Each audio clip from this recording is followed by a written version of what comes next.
Hey everybody, and welcome back to my channel. In today's video I am going to be decorating this card and this envelope, and I'm going to be using that piece of vellum to go ahead and make an envelope, and you will see exactly how I do it. I cut it down to size that was necessary for a 4x6 card envelope, and I'm just using my envelope punch board from We Are Memory Keepers to make that. I love this thing. I also hate this thing. It works most of the time if you actually know how to use it. I swear I had this thing for like 2 years before I really knew how to use it, and it was actually my husband who figured it out. He had to teach me how to use my crafting tool, so that was fun. But now that I know how to use it, mostly since I did the whole thing backwards, I scored it and forgot to punch. I enjoy making envelopes, especially vellum envelopes. I love vellum. I think it's really fun. I love that you can see through it. And it just makes things really fun texturally. So I'm just going to fold it down where I scored it. And then I'm actually going to be like adhering this to the inside of the card that I want to make, because I want this to be the ephemera holder. So a lot of times with my mail art, I like to include, excuse me, I had a hiccup. I like to include ephemera and stuff, and sometimes just throwing it in the envelope is just not as cute. And so I like to create fun and creative ways to hold this stuff down in transit. And so that's what I have done. I had a 5x7 card, and I just made a 4x6 envelope to put inside of this. And the vellum makes it really fun and interesting, and I can't wait to get started. So I'm going to move on to the card next, and I have just pulled some random paper bits from my junk drawer.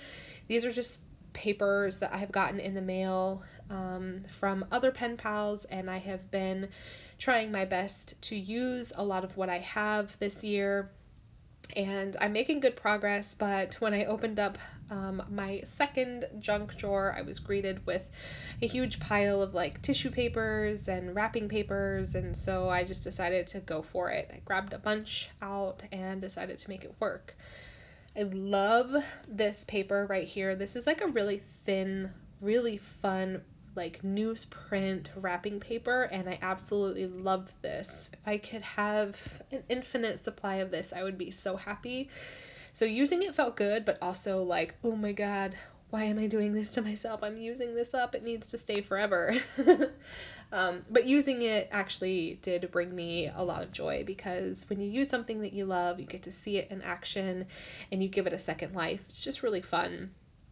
So that has been, oh gosh, I don't know if you can hear that. There's a nasty thunderstorm rolling over me right now. It's kind of like the worst time to film a voiceover, but we're rolling with it. The babies are still asleep and I'm doing the thing. It's really funny, while I was filming this video, the thunderstorm was rolling in, and I thought the lighting was terrible, but like looking at it now, it looks great, but it was literally black outside. Yeah, so I had these fussy cut birds that I think I either fussy cut myself or got from a pen pal, and they were hidden amongst all of these papers. So I pulled them back out. I used to use these all the time in my mail art, and I'll be honest, fussy cutting them became a little too tedious for me, and so I stopped doing that. And then I found these and fell in love again, and now I have a new appreciation for these beautiful illustrated birds. I really try to make that bird work, and in the end I choose something different because it wasn't working, and I really needed it to work.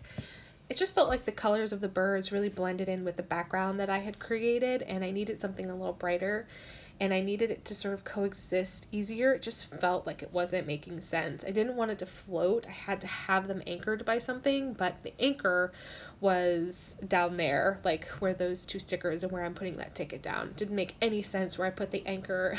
So I ended up moving on eventually with a different bird.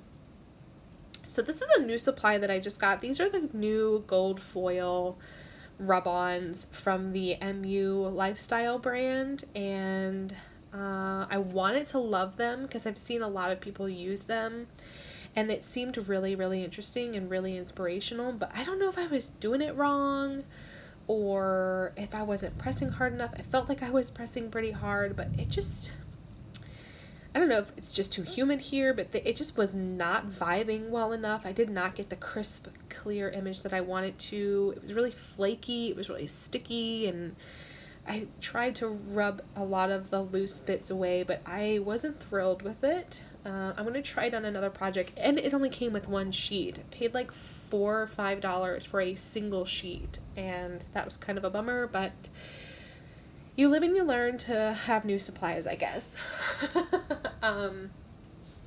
Yeah, so here's the new bird that I decided to choose. It felt like it fit better on this page, and it would go well with the anchor that I already laid down, and I think it looks good.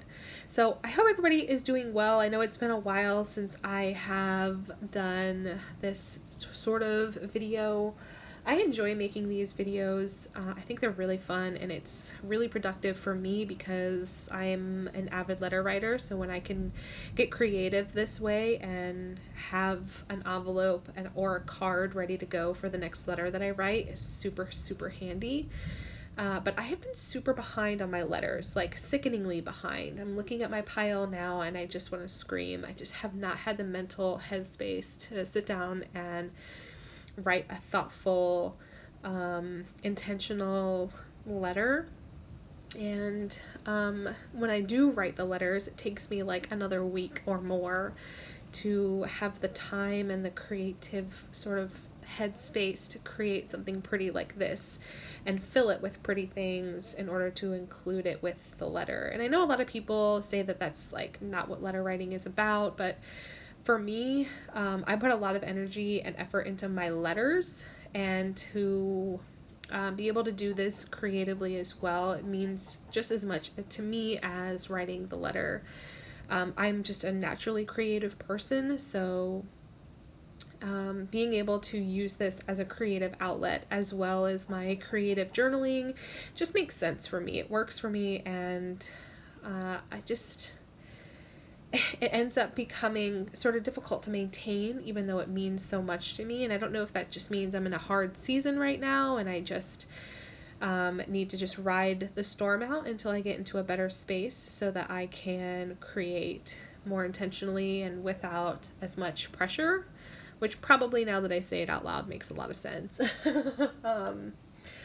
But I hope everybody else is doing well. It's been a crazy year so far. I thought March was crazy, and then May happened, and I don't think I saw May. It literally came and went, and I don't really have anything to show for the month. It's fine. Summer has officially begun here in Florida, which means that the humidity is here. Though our rainy season is here now, it's about 2 months late, but it used to be in like April, May, where it rains every single day at 2 o'clock, and here we are June, and our rainy season started like 3 days ago. It's been raining every single afternoon for the last 3 days, which is normal for us, but we're like well into June, so it feels a little strange. It does make the humidity a lot more awful too. Anyway, moving on. Yeah, anyway, so I hope everybody is doing well. I am slowly but surely getting caught up on all the things. One of my children is doing summer school. Hunter is doing summer school. He needs just a little bit more help with reading and being able to read and write properly. Like, the kid can read, but he is the kind of child that just reads too quickly. He's not slowing himself down to like really read and retain things, and his handwriting is really, really awful, and he can't go into 4th grade with the kind of handwriting that he has and his inability to read and retain information.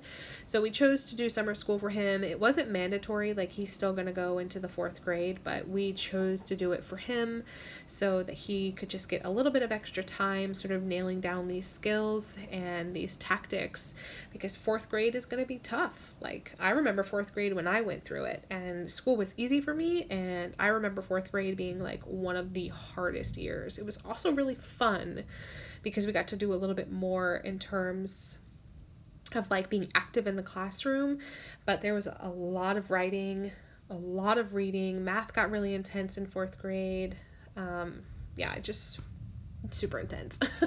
And that was what, like 30 years ago for me? No, I guess maybe 25, 28 years ago, but anyway, gosh, the good old days, right? Anyway, big news.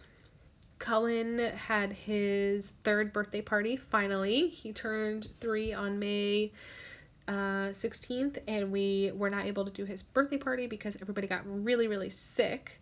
And so we had to delay it, and we finally had his birthday party this past weekend. It was a blast, but it was a surprise birthday party. Not for Cullen, but for all the guests. If you don't follow me on Instagram and you have no idea what I'm talking about, my 3rd child, Cullen, it just turned 3 and has never had a haircut. He has long, super long, blonde, curly hair. Like his hair was like past his shoulder blades, like almost to his butt. Like when it was wet, it would touch his butt. And we have never cut his hair. We were growing it out, and I always regretted when we cut Emmett's hair, my 2nd child, because he had long, pretty blonde, curly hair too, and I always regretted it. And my husband promised me that he would never make me cut my child's hair again if I wasn't ready, and I never was ready for Cullen to cut his hair. But I made a promise to all of my children that when I could play with Clara's hair, I would cut Cullen's hair. And Clara's hair is finally long enough. Granted, it's super thin. It's like pin straight.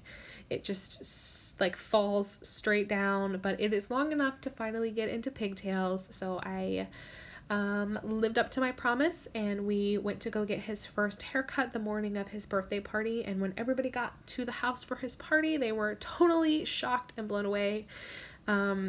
Yeah, you can see the quality of the video is totally changing now because the lighting is really getting bad. But yeah, we surprised everybody by getting him a haircut, and he looks adorable. He finally looks like the cute little dude that he is, but I definitely miss his hair. I did save all of it. I put it in a braid, like a little Viking braid, because I did an undercut for him a couple weeks ago, and I saved the braid, so we were able to surprise everybody, and it was great. Yeah, so I'm just sort of stuffing this envelope so you guys can kind of get an idea of what I'm talking about when I want to put the ephemera in, and then I'll just slide the letter in there or in the envelope as well. But there's the card and the envelope all done. I'm sorry that the quality of the video sort of went downhill at the end, but I hope that you enjoyed the process anyway. Here is a quick thank you to my June patrons. I super appreciate all of you. Thank you so much for all of your support. And that's going to be it for me today. Thank you so much for hanging out, and I will catch you guys next time. Bye!